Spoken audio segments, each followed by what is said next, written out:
అదరగొట్టే కారం రంగు రుచి ఆచి కారం పొడి. ఓజీ హిట్ జోష్ లో పవర్ స్టార్ పవన్ కళ్యాణ్ మరికొన్ని సినిమాలు చేయడానికి రెడీ అయ్యారు. అందులో వంశీ పైడిపల్లి దర్శకత్వంలో ఓ ప్రాజెక్ట్ ఫైనల్ అయినట్లు వార్తలు వస్తున్న సంగతి తెలిసిందే. దిల్ రాజు నిర్మాణంలో ఈ ప్రాజెక్ట్ రూపొందుతున్నట్లుగా ప్రచారం జరుగుతోంది. అయితే వారసుడు సినిమా తర్వాత వంశీ పైడిపల్లి ఇప్పటి వరకు కొత్త ప్రాజెక్ట్ ఫైనల్ చేయలేదు. ఆ మధ్య బాలీవుడ్ హీరోలతో సినిమాలు చేయడానికి ట్రై చేస్తున్నట్టుగా వార్తలు వచ్చాయి.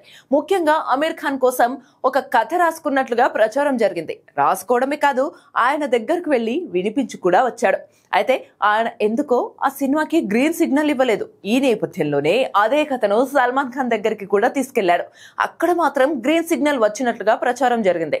కానీ ప్రాజెక్ట్ మాత్రం ఫైనల్ కాలేదు. అయితే ఇప్పుడు ఏకంగా పవన్ కళ్యాణ్ తో ప్రాజెక్ట్ సెట్ కావడంతో పవన్ ఫ్యాన్స్ కాస్త అయోమయంలో పడ్డారు. నిజానికి ఈ కథ సల్మాన్ ఖాన్ గ్రీన్ సిగ్నల్ ఇచ్చిన కథేనా అని అంటున్నారు. కానీ చివరి నిమిషంలో సల్మాన్ నో చెప్పినట్టుగా సమాచారం. అంతకుముందు అమీర్ ఖాన్ కూడా నో చెప్పాడని టాక్ ఉంది. అదే కథ ఇప్పుడు పవన్ వద్దకు వచ్చినట్టుగా చెబుతున్నారు. దీంతో అసలు ఆ కథ ఏమిటి, పవన్ కళ్యాణ్ వంశీ పైడిపల్లి డీల్ చేయగలరా అనే విషయంలో పవన్ ఫ్యాన్స్ కాస్త టెన్షన్ పడుతున్నారు. మరి ఈ విషయంలో పవన్ కళ్యాణ్ ఫ్యాన్స్ కి ఆ టెన్షన్ ఎప్పుడు క్లియర్ అవుతుందో, అసలు ఆ ప్రాజెక్ట్ గురించి అధికారిక ప్రకటన వస్తుందో లేదో చూడాలి.